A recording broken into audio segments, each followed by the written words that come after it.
내일 모레 오는 15일은 우리나라가 일본의 식민 지배로부터 해방된 지 72주년이 됩니다.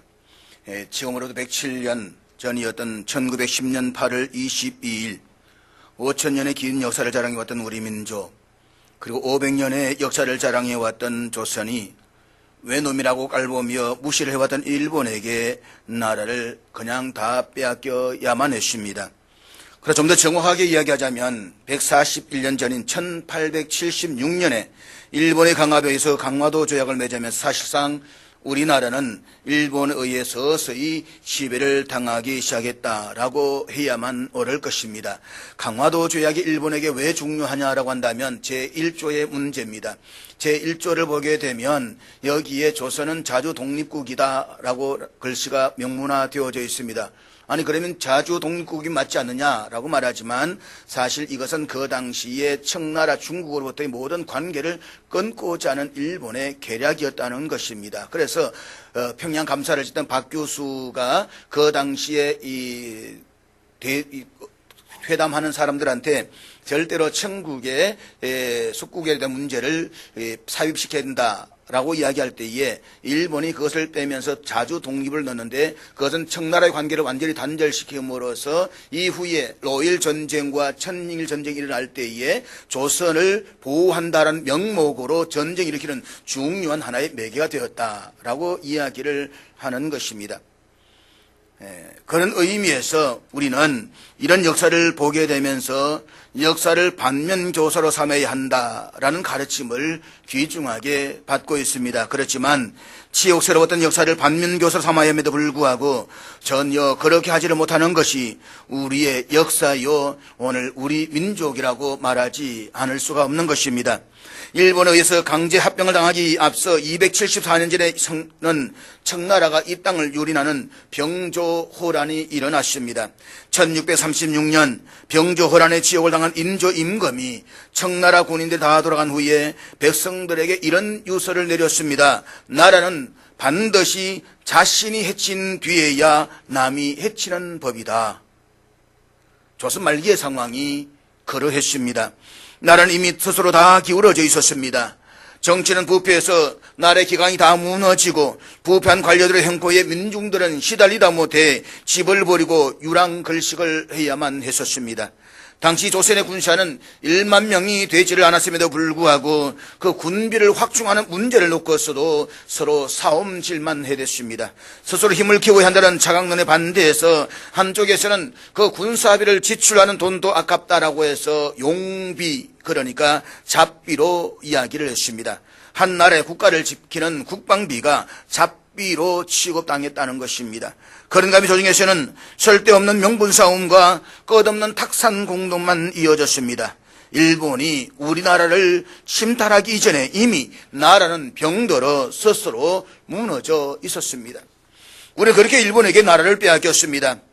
조선 말기의 정치가이며 순국지사였던 이범진은 나라를 잃은 슬픔으로 스스로를 밧줄로 목을 맨 다음에 머리에다 세 방의 권총을 쏘고 자기를 하기 전에 고종의 황제에게 이런 울분의 글을 보냈습니다. 앞에 있는 분이 바로 이범진이라는 분이십니다. 이런 이야기입니다. 황제 폐하, 우리의 조국은 망했습니다. 폐하 또한 모든 권력을 박탈당했습니다. 저는 적을 복수하고 벌할 수 없는 데 대해 비통한 마음을 금할 수가 없습니다. 자결로 목숨을 끊는 수밖에 없습니다. 이 땅을 강탈할 일본은 민족 차별 정책과 강압적인 식민 통치로 농민들의 땅을 강제로 빼앗고 경제를 착취했습니다. 삶의 터전을 잃어버렸던 백성들은 살기 위해서 정든집과 고향을 버리고 만주로 연해주로 떠나가야만 했습니다. 이것이 만주로 이민을 가고 있는 백성들의 처량한 모습을 볼 수가 있습니다.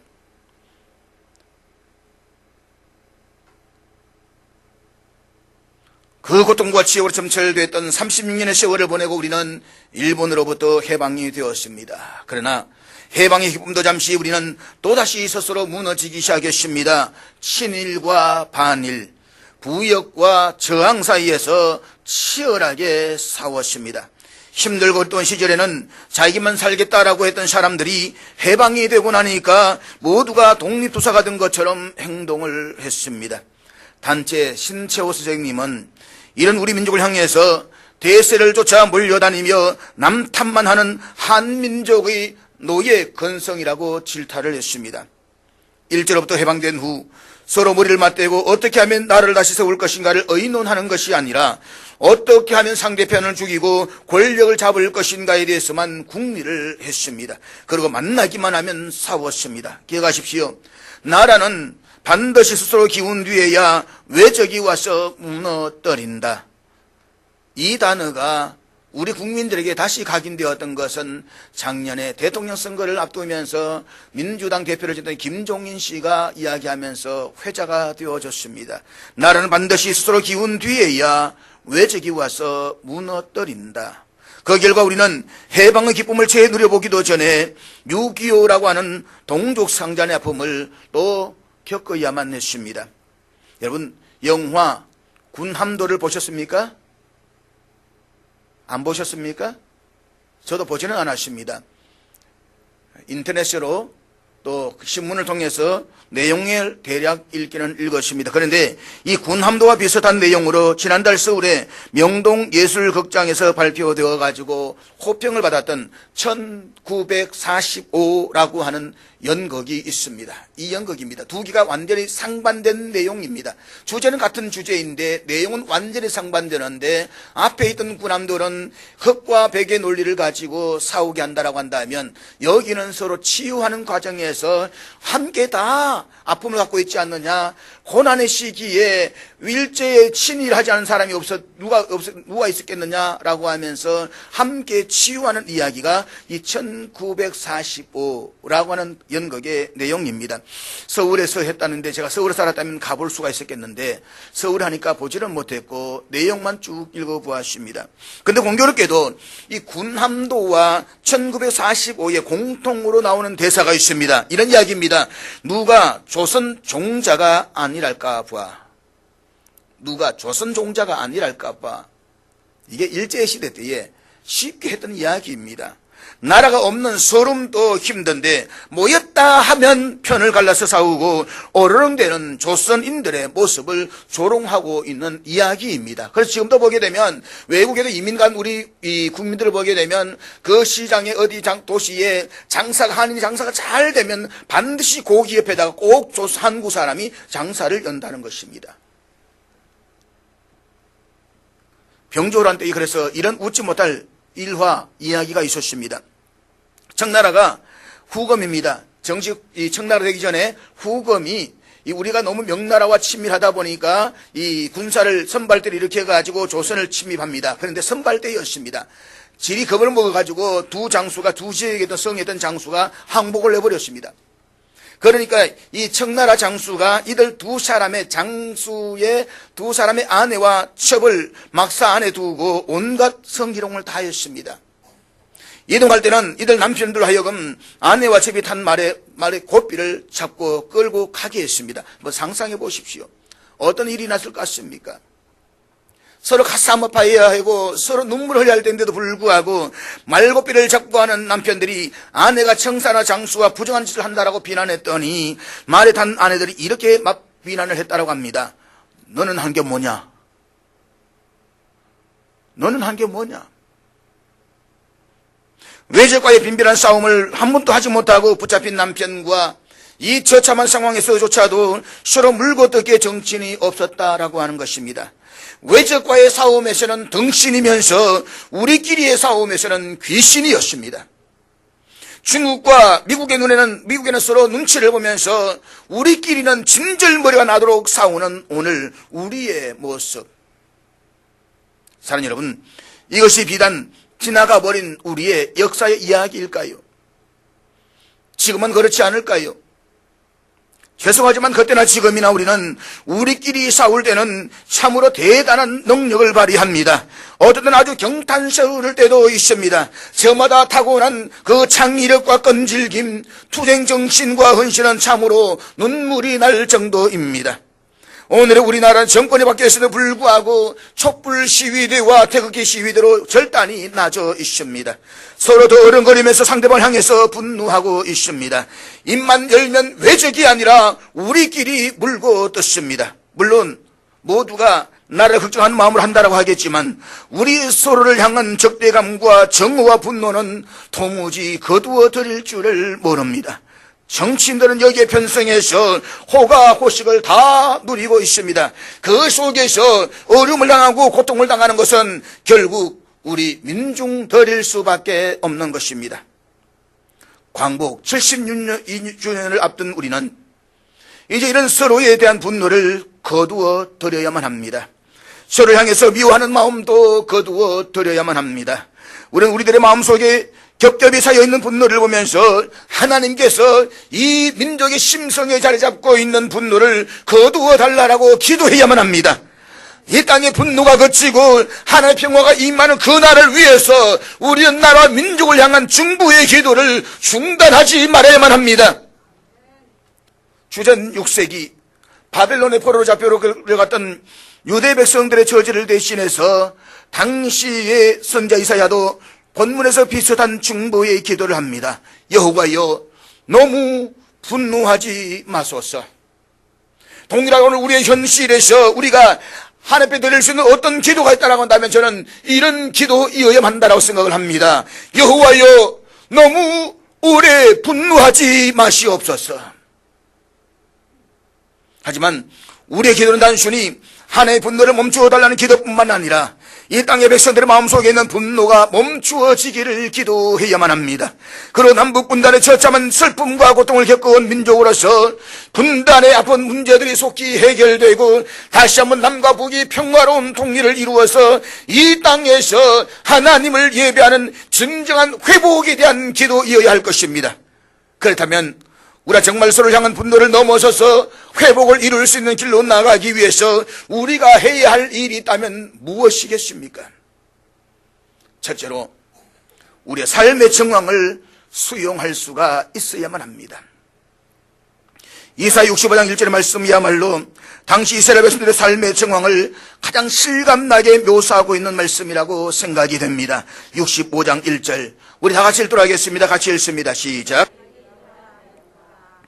지금 하나님의 백성들은 이스라엘 백성들은 하나님의 이름을 모르던 바벨론 이방 나라의 포로로 잡혀와 있었습니다. 그런데 그것이 오히려 이스라엘 백성들을 통해서 거기에 있던 바벨론 백성들조차 하나님을 만나는 새로운 기회가 될 수가 있었다는 사실입니다. 이스라엘 백성들이 모든 것을 다 포기하고 하나님을 구하지도 않고 찾지도 않았던 그 상황 속에서 하나님은 다가오셔서 이렇게 말씀하십니다. 내가 여기 있노라. 내가 여기 있노라. 그렇다면 이제야말로 오늘 저와 여러분도 우라찬 오늘의 상황과 형편이 아무리 힘들고 어려운 고난이라고 할지라도 여기에는 하나님의 뜻이 있었음을 믿음으로 인정하고 수용할 수가 있어야만 합니다. 분노는 현실의 상황을 받아들이지 못하기 때문에 일어나는 자기 감정의 표현이라고 말할 수가 있습니다.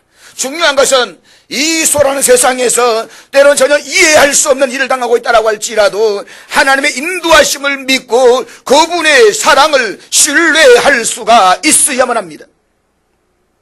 사실 일본의 식민 지배는 이 땅에 다시는 반복되지 말아야 할 비극이면 틀림이 없습니다. 그렇지만 또 다른 한편으로 생각을 해보면 일제강점기의 아픔을 통해서 우리 민족은 더 하나님 앞에 더 가까이 나올 수가 있었습니다. 우리나라가 무너져가는 그 암울한 시점에 이 땅에 복음이 들어왔습니다. 모두 다 떠나가 버리고 모두 절망했던 그 상황 속에서 선교사들은 자기의 목숨을 내걸고 이 땅에 하나님의 사랑의 복음을 전하러 왔습니다. 그리고 일제 식민지로 전락하는 바로 그때 하나님이 이 땅의 평양 대부흥 운동을 경험하게 하셨습니다. 그리고 이 영적 부흥 운동을 통해서 흩어진 백성들의 마음을 모을 수가 있었고 이 땅의 백성들은 교회를 통해서 하나님의 말씀을 듣고 기도하는 가운데 민족 해방이라고 하는 꿈을 꿀 수가 있었습니다. 고난이 한 사람의 인격을 성숙시키기도 하고 파탄나게도 한다라고 말하지만 우리는 고난의 순간들을 신앙으로 이겨냈습니다.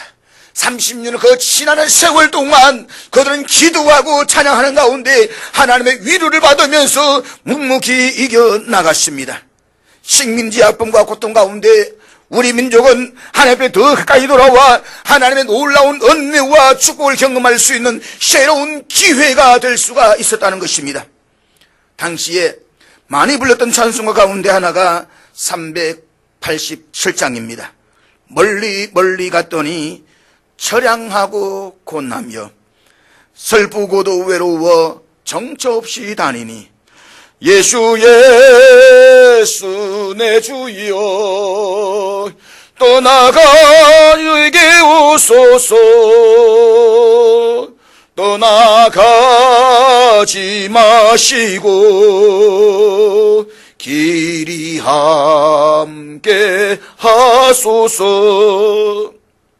이 찬송가를 만드셨던 분은 당시 부산 초량교에서 선교를 하고 계셨던 배위량 선교사님의 부인 안에리 선교사님이십니다. 안에리 선교사님은 당시 풍전등호 같았던 우리나라 국민들의 억울하고 답답한 심정을 담아서 1908년 평대부흥이 일어나고 그 다음에 그러니까 우리나라 일제 식민지 침탈당하기 1년 반 전에 I am coming to the cross라고 하는, 다시 말해서 나는 십자가로 옵니다 라고 이 원곡에다가 맞추어서 개사를 했습니다. 예수 예수 내 주여 지금 내게 오소서 떠나가지 마시고 길이 함께 하소서. 다 떠나갔습니다. 형제도 떠나갔습니다. 나라는 풍전등화같이 끊어져가고 있습니다. 백성들은 유리 걸식하고 있습니다. 주님 이곳에 와주시옵소서. 이 백성들에게 와주시옵소서. 이 백성들을 떠나지 마시옵소서. 이것이 바로 이 찬송가의 내용입니다. 일제강점기 당시에 우리 민족은 분명히 고통이었고 아픔이었습니다. 말로는 다 표현할 수 없는 지옥이었습니다. 그렇지만 그 순간 우리 민족은 기도하면서 오히려 하나님 앞에 더 가까이 나올 수 있는 은혜의 기회가 있었습니다. 그리고 교회가 절망하는 민족과 백성들에게 빛이요 희망이었습니다. 케네스 배, 우리나라 이름으로는 배준호라고 하는 분이 계십니다. 6.25 전쟁 이후에 북한에서 가장 오랜 기간인 735일 동안 억류되었던 한국계 미국인 선교사이면서 최초 억류되었던, 그러니까 전쟁 이후에 최초로 억류된 미국인이기도 합니다. 그는 1968년에 서울에서 태어나 1985년에 미국으로 이민을 가서 신앙을 전공한 목사 안수를 받았습니다. 이분의 아버지가 85년도 빙거래 이글스 프로 감독 초대 감독이었습니다. 그리고 2006년부터 중국에서 문화교류 사업과 선교 활동을 하다가 2010년부터 중국에서 북한 여행 사업을 시작했습니다. 그가 북한 여행 사업을 시작하게 된 목적은 사람들을 북한으로 안내해서 북한에 대한 마음의 부담을 갖게 하고 북한의 실상을 정확하게 보게 함으로써 사람들을 북한의 중보 기도자로 세우자 함이었습니다. 거대한 비전 아닙니까? 아름다운 비전 아닙니까? 그런데 그가 북한으로 들어가면서 실수로 자신의 컴퓨터 외장하드를 가지고 들어간 것이 화를 불러왔습니다. 그 안에는 자신의 선교를 위해서 사용해왔던 모든 자료가 다 들어있었습니다. 외장하드에 담긴 선교 자료는 북한 정권을 전복하기 위한 반체제 내용으로 둔갑을 하게 됩니다. 그리고 반공화국 적대 범죄 행위라는 제목으로 자신의 이름 대신에 103번이라는 죄수 번호로 15년의 노동교화형 선고를 받고 노동을 하다가 미국의 중재로 2년 만에 석방이 되었습니다. 그런 이후에 미국과 한국에서 동시에 한 권의 책을 출판했습니다. 잊지 않았다. 이 책입니다. 잊지 않았다. 앞에 있는 이분이 케네스 배준호 선교사님이십니다. 잘생겼지요? 네, 저처럼 잘생겼습니다. 그런데 의외로 그가 체포된 원인은 자신이 저장했던 외장하드 가운데 북한의 분노를 촉발시킨 두 개의 단어가 있었다는 것입니다. 하나는 여리고 작전이고 또 다른 하나는 영적 전쟁이라는 단어였습니다. 북한 사람들이 여리고 작전이 무엇인지 그리고 영적 전쟁이 무엇인지를 알 까닭이 없습니다. 그런데 그들을 분노하게 만든 것은 여기에서 작전이라는 단어와 전쟁이라는 단어였습니다. 북한에 관련한 한 사람이 여리고라는 말이 성경에 성경에 나온 단어다라고 말하니까 그게 어디에 나오냐라고 하면 실제로 성경을 찾아보았다고 합니다. 여리고 어디에 나옵니까? 여리고에 나오는 것이 아니고 여호수아에 나오잖아요. 그래서 그 대목을 읽다가 관리가 부들부들 떨면서 케네스 배 선교사에게 이렇게 말하면서 몰아붙였다고 합니다. 그래 맞아.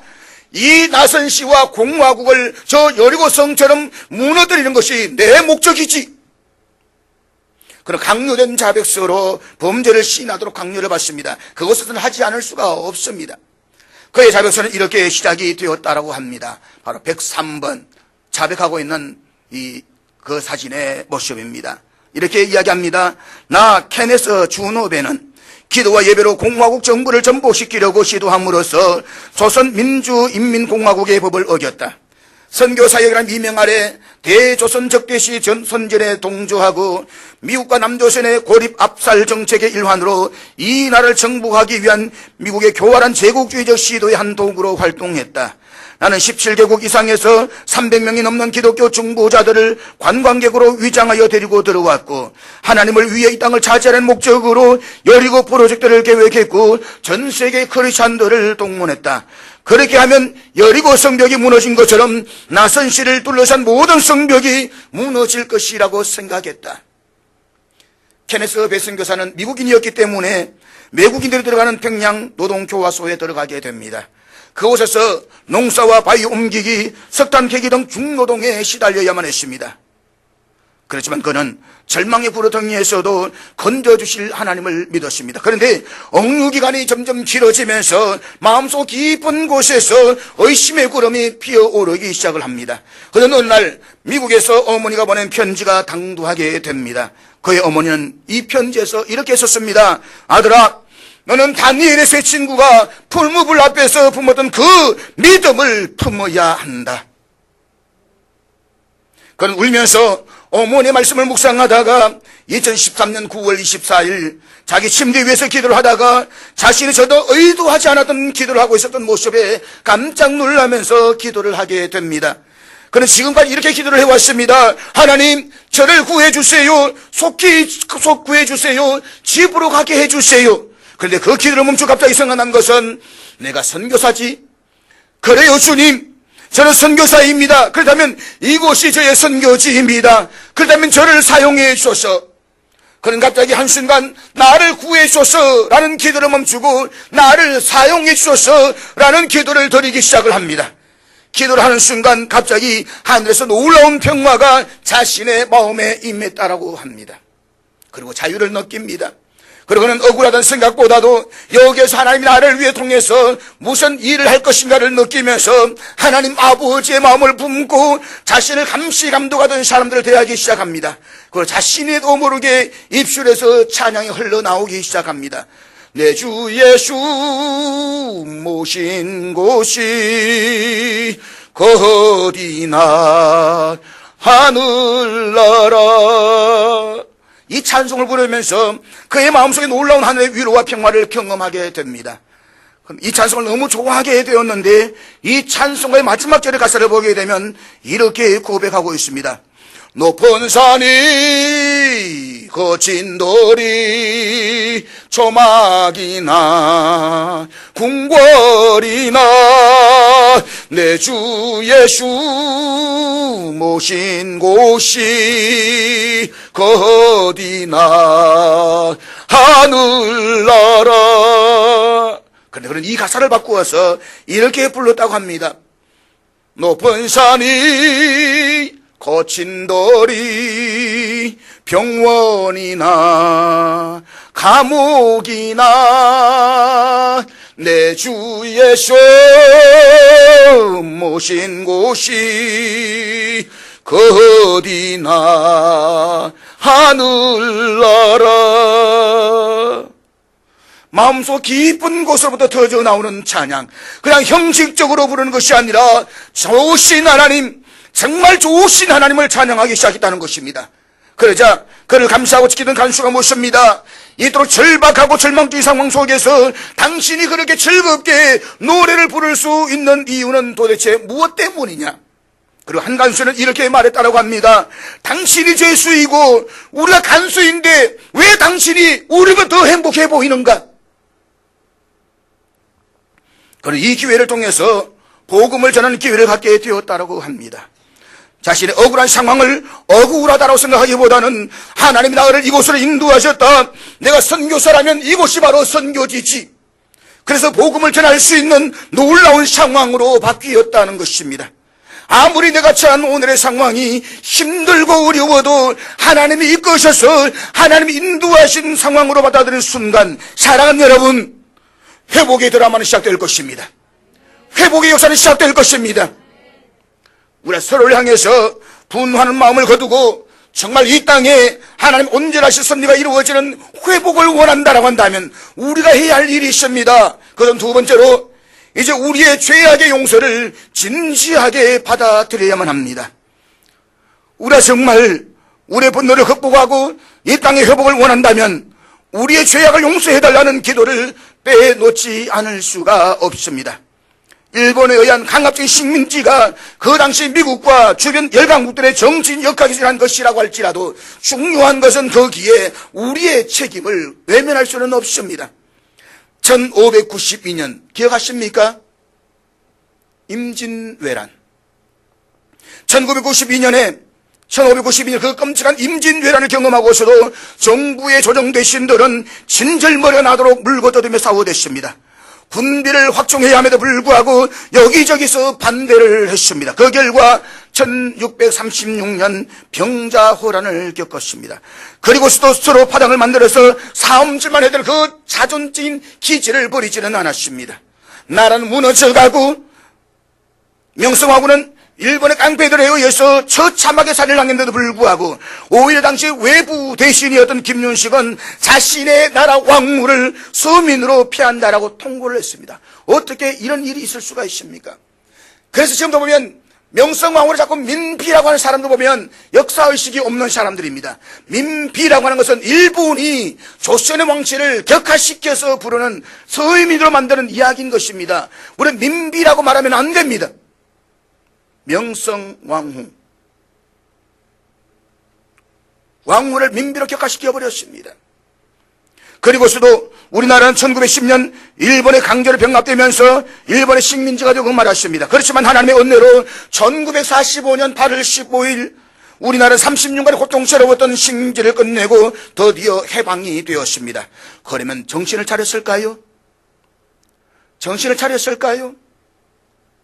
해방 이후 5년 동안의 기간을 보내면서 우리는 소위 좌우 이데올로기 대립으로 헛송 세월을 보냈습니다. 교회는 교회대로 신사참배 문제와 친일 문제, 반일의 논리에 갇혀서 끝없는 분열의 늪 속에 빠져 들어갔습니다.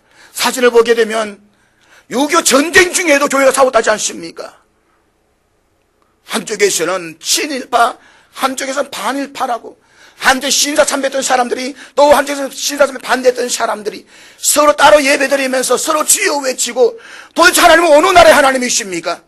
하나님은 누구의 하나님이십니까? 수많은 교회들이 진절머리 나도록 싸워되었습니다. 그런 6.25 6월 25일 새벽에 북한에서 탱크가 밀고 쳐들어왔습니다. 자, 여러분, 이것이 우연일까요? 하나님께서 우리 민족에게 해방을 선물로 주셨지만 감사하고 새로운 날을 계획하기보다는 거기에서 정치인 대립과 종교의 싸움을 계속했던 이 민족을 향한 하나님의 진노는 없었을까요? 그렇다면 전쟁이 끝난 이후 우리는 늦게라도 그것을 처절하게 하나님 앞에 기도하며 회개해야만 했습니다. 그러나 민족적인 그런 회개 기도 운동은 없었습니다. 신사참배 문제로 교회가 갈라졌지만 그 신사참배했던 사람과 하지 않은 사람이 함께 부둥켜 안고 눈물을 흘리면서 서로가 용서하고 회개하는 기도의 시간은 없었다는 것입니다.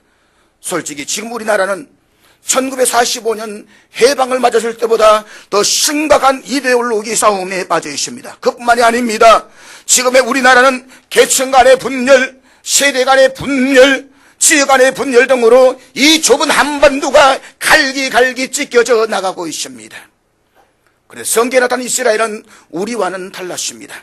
그는 정직하고 진지하게 죄의 문제 앞에 직면합니다. 그 죄의 문제 앞에 직면하면서 그것이 조상들 때문이라고 누구 때문이라는 것이 아니라 여호와여 내가 범죄하였나이다.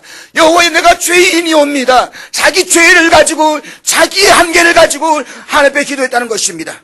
바벨론의 포로로 끌려갔습니다. 늦었지만 그곳에서 그들은 기도하기 시작했습니다. 본문 7절에 보면 우리의 죄악으로 우리가 소멸되게 마옵소서. 그리고 본문 9절 말씀을 같이 보도록 하겠습니다. 9절 말씀 다 같이 읽겠습니다. 시작. 이제 이스라엘 백성들은 자신의 죄악을 회개하며 하나님께서 우리를 불쌍히 여겨달라고 기도하고 있습니다. 그들이 하나님의 뜻을 떠나 범죄했던 죄악을 늦게라도 회개하고 있는 것입니다. 그리고 이제라도 하나님이 보시고 우리에게 또 한 번의 기회를 달라고 기도하고 있는 것입니다. 자, 여러분, 이 고백이 오늘 우리들에게도 필요하지 않을까요? 오늘 우리 민족에게도 이 기도가 필요하지 않겠습니까? 오늘 한국교회도 하나님의 뜻을 떠나 범죄했던 우리들의 죄를 통회하며 회개해야 할 때가 바로 지금이 아닐까요? 우리가 가난했다가 이제 조금 먹고 살게 되었다라고 해서 우리는 자랑하기에 바빴습니다. 그 대신 도덕적인 태만함과 교만함으로 약한 자들을 멸시하며 힘들고 가난했던 일을 잊어버리고 외국인 노동자를 학대하는 우리를 향한 하나님의 채찍이 두렵지는 않습니까? 세상의 빛과 소금이 되기보다는 오늘 세상으로부터 지탄을 받는 문제의 집단점으로 전락한 오늘의 한국교회, 하나님의 채찍이 필요하지 않을까요? 우리 사회 고질적인 부패와 비윤리적 사건이 터질 때마다 기독교인들이 관련되어져 있음을 보게 됩니다.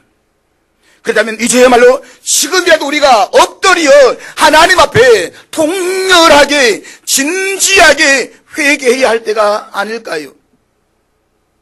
회복을 원한다면, 이 땅 우리 민족의 진정한 회복을 우리가 정말 갈망하고 있다면 세 번째로 우리가 해야 할 일이 있습니다. 그것은 우리의 온전한 회복을 진지하게 기도해야만 합니다. 오늘의 본문은 본질적으로 회복을 위한 기도라고 말할 수가 있습니다. 그 기도는 본문이 시작되는 8절부터 이렇게 시작이 되고 있습니다. 8절 말씀 우리 다 같이 읽도록 하겠습니다. 같이 읽습니다. 시작. 그렇습니다.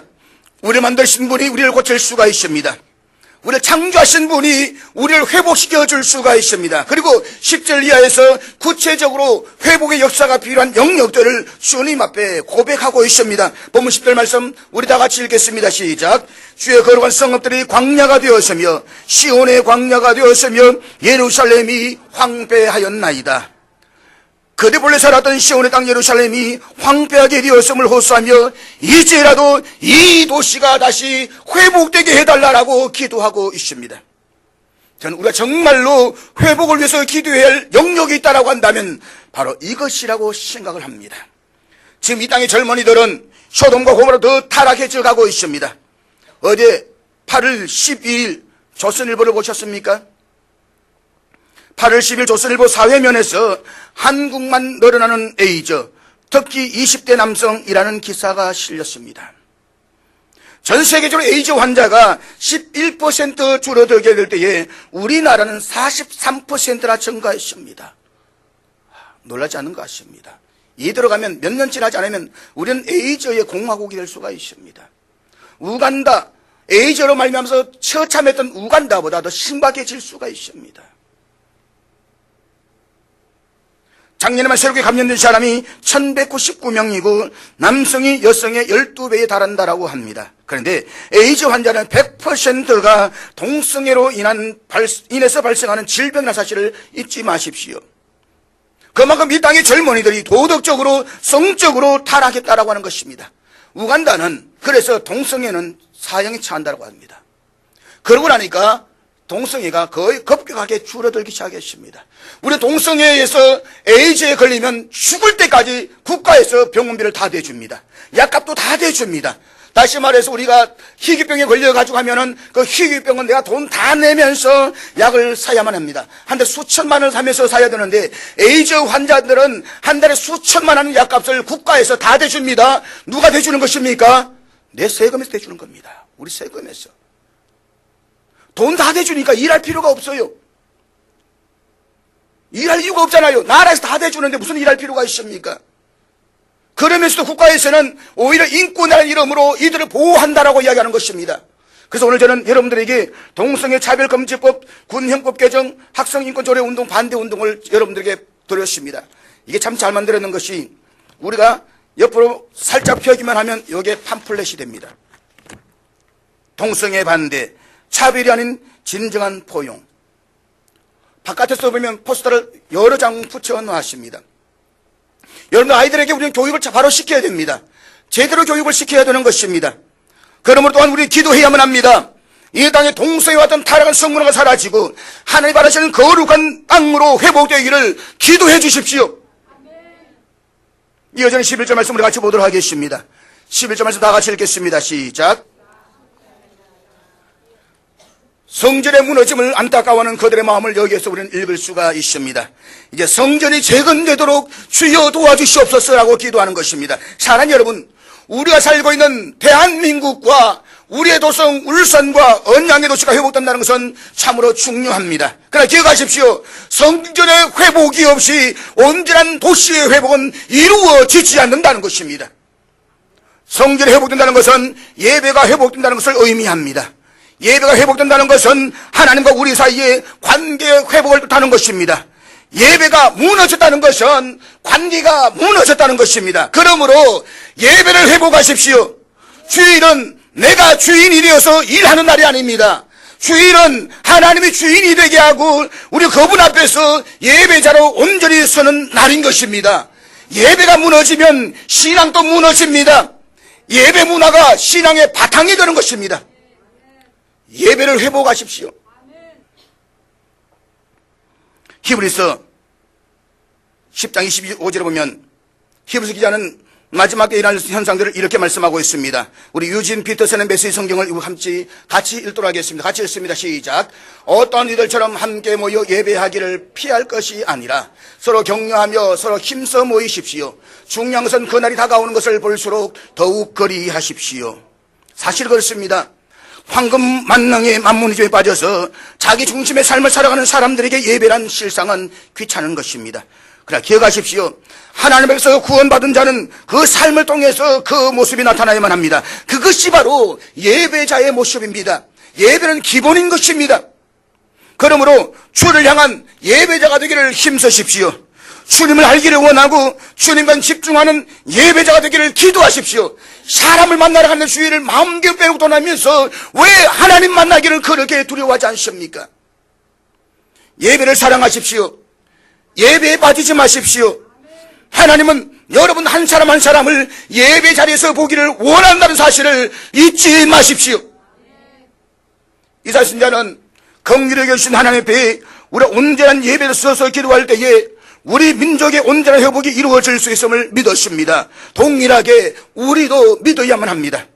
12절에 이사야 선지자는 중보의 기도를 이렇게 하고 있습니다. 다 같이 읽겠습니다. 시작.